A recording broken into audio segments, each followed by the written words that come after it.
কেইদিনমান আগতে এটা ব্যক্তিগত চেনেলত প্ৰথম যেতিয়া গানটো ওলাইছিলে সেইটো পাইৰেচি কৰালে মই যেতিয়া খং কৰিছিলোঁ খুব কৰিছিলোঁ দুগৰাকী ব্যক্তিৰ মই নাম নকওঁ তেওঁলোকৰ ফটো দেখুৱাই দিছিলোঁ তেওঁলোকে পিছত মোক কৈছিলে দাদা আমি বেলেগৰ পৰা পাইহে কৰিছিলোঁ আপুনি মোক আমাক এনেই ক'লে আমাক গোটেই সকলোৱে গালি পাৰি আছে মই তেওঁলোকক কিন্তু তেওঁলোকে যেতিয়া ফোন কৰিছিলে ব্যক্তিগতভাৱে তেওঁলোকক মই চৰি বুলি কৈছোঁ বোলো বেয়া নাপাবা মই খুব মানে প্ৰথম দিনাখনেই 1 ঘণ্টা নহওঁতে এনেকুৱা হোৱা হ'ল যে মই খুব ভাগি পৰিলোঁ আচলতে তেনেকৈ কৈ পালোঁ তেওঁলোকক মই চৰি বুলি কৈছিলোঁ কিন্তু আজি আপোনালোকে যিখিনি জানি বুজি কৰি আছে তেওঁলোক কিন্তু কেতিয়াও মইতো কি আপোনালোকে ভগৱানৰ ওচৰতো চৰি বুলি কোৱা যোগ্য নহয়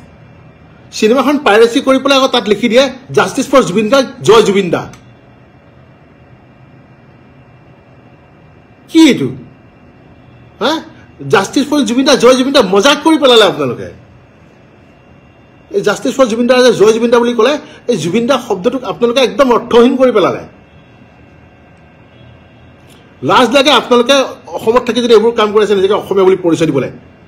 আৰু আচৰিত পাইছোঁ আপোনালোকৰ পৰিয়ালৰ মানুহে দেখি থকা নাই নে আপোনালোকে যে এইবোৰ কাম কৰি আছে আপোনালোকৰ বন্ধুবৰ্গে আপোনালোক দেখি থকা নাই নে আপোনালোকৰ এইবোৰ কাম কৰি আছে আপোনালোকৰ বন্ধুবৰ্গৰ মাজত এজনো সৎ অসমীয়া নাই নে এজনো সৎ অসমবাসী নাই নে এজনো ভাল জুবিন গাৰ্গক ভাল পোৱা মানুহ নাই নে যোন নেকি বাধা দিয়ক আপোনালোকক যে নকৰিবি ভাই এইখন জুবিনৰ চিনেমা এইখন অসমীয়া চিনেমা এইখন অসমবাসীৰ চিনেমা সেনেকুৱা এজনো ওলোৱা নাই নে এতিয়ালৈকে আমি নাজানো কোনে কৰি আছে জানা হয়তো নকওঁ শব্দটো জানা হয় কি কৰিলোঁ হয় নকওঁ বহুতে কমেণ্ট কৰি আছে দুখিত মই মোৰ কথাখিনি কৈ দিওঁ মই আপোনালোকক ৰিপ্লাই দিব পৰা নাই মই বাৰে বাৰে কৈছোঁ জীৱনত প্ৰথমবাৰৰ কাৰণে লাইভ আহিছোঁ লাইভত কি ক'ব লাগে সেয়াও মই নাজানো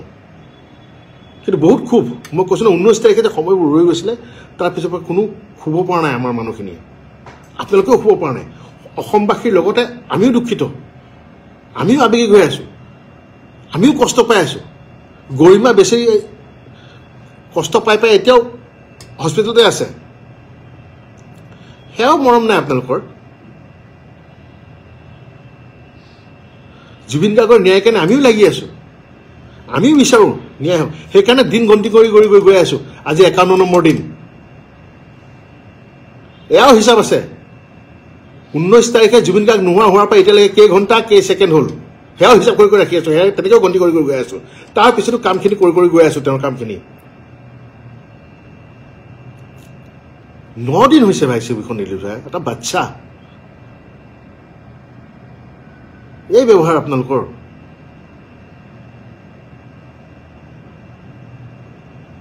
আমি নাজানো কোনে পাইৰেচি কৰি আছে আপোনালোকৰ আমি প্ৰফাইলবোৰহে দেখা পাওঁ তাততো আপোনালোক চব ফেক কলিজা থকা হয় সঁচা আইডি দিলে হয় কলিজা নাই চুৰ কাৰণে লুকুৱাই আইডি দিছে চুৰ কাৰণে মিছা আইডি দি ফেক আইডি দি পেলাই আপোনালোকে ছবিখন আপলোড কৰি আছে কলিজা নাই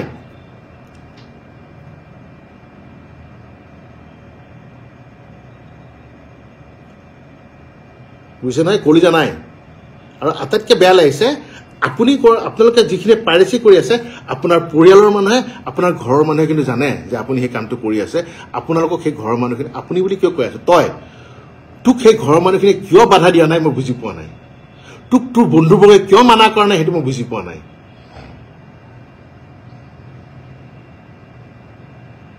নকৰিব বুলি কৈতো লাভ নাই কৰি পেলালেই খালি এতিয়া কিন্তু ফল ভুগিবলৈ ৰেডি হৈ থাকক সেই ফল কেনেকৈ ভুগিব এতিয়া মই নকওঁ বা মই নাজানো কিন্তু আপোনালোকে যিসকলে পাইৰেচি কৰিলে যিসকলে চিনেমাখন বৰবাদ কৰি দিলে তাৰ ফল ভুগিবলৈ কিন্তু ৰেডি হৈ থাকক আজি যে এই কামটো কৰিছে আপোনালোকে ভাবিছে নেকি অকল আমি আঘাত পাইছোঁ নহয় অসমৰ ছবি জগতত যিমানখিনি মানুহ জড়িত হৈ আছে এই সাংস্কৃতিক জগতখনত যিমানখিনি মানুহ জড়িত হৈ আছে ছবি ভাঙি পৰিছে বহুত পৰিচালক প্ৰযোজকে সিদ্ধান্ত লৈছে যে তেওঁলোকে আৰু অসমীয়া ছবি নকৰে বঢ়িয়া এতিয়া চাই থাকিব চাউথৰ চিনেমা তাই গালি পাই থাকক আমাক তহঁতে অসমীয়া চিনেমা কৰিব নাজানো অসমীয়া চিনেমা কোনে চাই চাউথৰ চিনেমা চাব সেয়েহে প্ৰথমতে অসমীয়া বুলি কৈ থাকিলে নহ'ব অসমখনক ভাল পাবলৈ শিকক নিজৰ সংস্কৃতিক ভাল পাবলৈ শিকক নিজৰ ভাষাক ভাল পাবলৈ শিকক তাৰপাছত ক'ব অসমীয়া বুলি নিজৰ সংস্কৃতিৰ প্ৰতি আপোনালোকৰ শ্ৰদ্ধা নাই নিজৰ ভাষাটোৰ প্ৰতি আপোনালোকৰ ৰেছপেক্ট নাই মৰম নাই তাৰপিছত আপোনালোকে আমাক তুলনা কৰে বহুত বেয়া লাগিছে আজি মানে ইমানেই বেয়া লাগিছে যে হয়তো কোনোবাই এতিয়া মোক ক'বও পাৰে যে বাহ তেওঁ এজন ছবি জগতৰ লগত জড়িত হোৱা মানুহ হৈ সাংস্কৃতিক এজন কৰ্মী হৈ তেওঁৰ অভিভক্তি এনেকুৱা তেওঁৰ মুখত আজি এনেকুৱা ধৰণৰ বাক্য আমিও মানুহে আমাৰো খং আছে আমাৰো ক্ষোভ আছে আমাৰো দুখ আছে সব কিন্তু জুবিন গাৰ্গ নহয় যে সহ্য কৰি যাব জুবিন গাৰ্গে সহ্য কৰিব মই নোৱাৰো সহ্য কৰিব আৰু নকৰো সহ্য কৰোঁ কিয় সহ্য কৰিম মোৰ চকুৰ সন্মুখত মোৰ বাচ্চাটোক মাৰি থাকিব মোৰ বাচ্চাটোক কাটি কাটি এটা এটা অংগ বিকি থাকিব আৰু মই চাই থাকি বহি থাকিম নেকি কিয় সহ্য কৰিম মই নকৰো সন্মুখত পালে কি কৰিম সেইটো মই নাজানো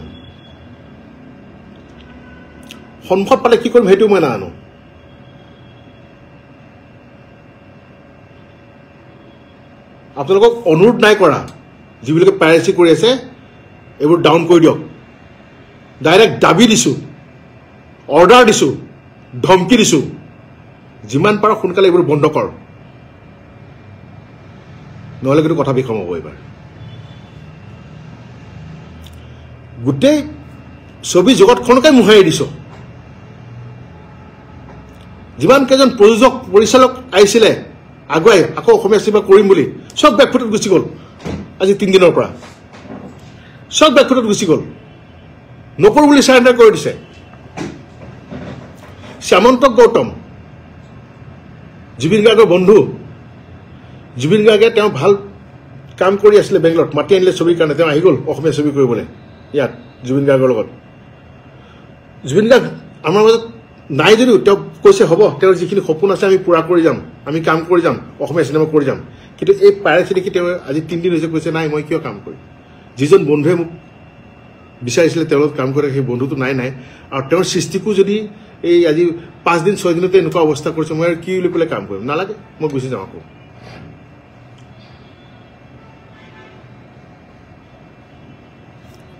মই বাৰে বাৰে কৈ আছোঁ মই আপোনালোকে বহুতে SMS কৰি আছোঁ মই দেখি আছোঁ মই পঢ়িব পৰা নাই আৰু আকৌ কৈছোঁ মই প্ৰথমবাৰ লাইভত আহিছোঁ মই দেখিছোঁ বেলেগে লাইভ কৰিলে পঢ়ি উত্তৰবোৰ দিয়ে মোৰ কিন্তু সেইখিনিও মানে ধৈৰ্য নাই কাৰণ বহুত খুব সোমাই আছে বহুত কথা ক'বলগীয়া আছে সেইখিনি নোকোৱাকৈ মই শান্তি নাপাম তাৰমানে আকৌ কৈছোঁ তহঁতক অনুৰোধ কৰা নাই এই চুৰ তহঁতকেইটাক অনুৰোধ কৰা নাই শুনি ল যে পাইৰেচি যে কৰিছ চিনেমাখন যে দি আছ তই অসমীয়াই হওক লাগে অনা অসমীয়া হওক অসমত থাকত নমা সেইবোৰ অফ কৰ এইবোৰ আৰু যদি তহঁতৰ পৰিয়ালৰ মানুহে যদি ভাবে তহঁতৰ মা দেউতাই যদি ভাবে সঁচাকৈ তোক জন্ম দিছে সেই মা দেউতাই তোক মানা কৰক তোৰ যদি ককাই ভনী কোনোবা আছে সিহঁতে যদি ভাবে সঁচাকৈ তই সিহঁত পৰিয়ালৰ হয় যদি তই জাৰজ নহয় সিহঁতে তোক মানা কৰক যে বন্ধ কৰ আচলতে তহঁতৰতো কোনো মানে জাতিয়েই নাই তহঁতৰ এটাই জাত চুৰ আৰু এটাই শব্দ কুলাংগাৰ অৰ্থটো বহুতে চাগে বুজি পোৱা নাই সুধি ল'বি বয়োজ্যেষ্ঠক কুলাংগাৰ মানে কি বেয়া নাপাব অসমবাসীৰ ওচৰত এটাই অনুৰোধ জুবিন গাৰ্গক যিদৰে মৰম দি আহিছে তেনেদৰে মৰম দি যাওক আৰু এইটো ঠিক যে যেতিয়ালৈকে জুবিন গাৰ্গে ন্যায় নাপায় তেতিয়ালৈকে মনে মনে নাথাকে জয় Asomiya cinema justice for Zubeen Garg যিকোনো খবৰৰ বাবে যোগাযোগ কৰক 7099017330 লগতে 7099017110 নম্বৰত